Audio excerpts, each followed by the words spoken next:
how to make a stand and please donate. So if you want to make a stand and please donate, then what you need to do is first you need to open up your browser. After opening your browser, you need to just open up your Roblox, make sure that you've logged into your account and make sure that you have a stable internet connection.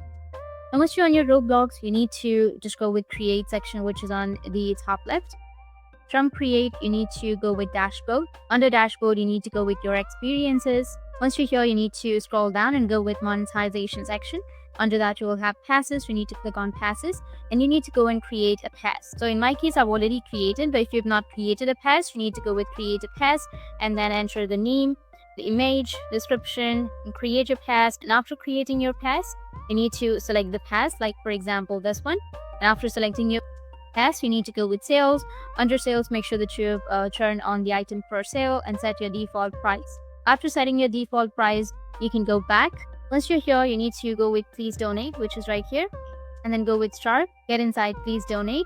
After that, you need to go with a stand, an empty stand. Walk up to an empty stand that's unclaimed.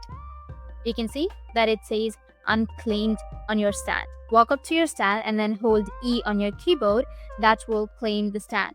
Once you claim it, you'll see the buttons load and then they'll show up the one that we've just created. That way you'll be able to make a stand and please donate. And if you have any questions, feel free to comment below. Thanks for watching.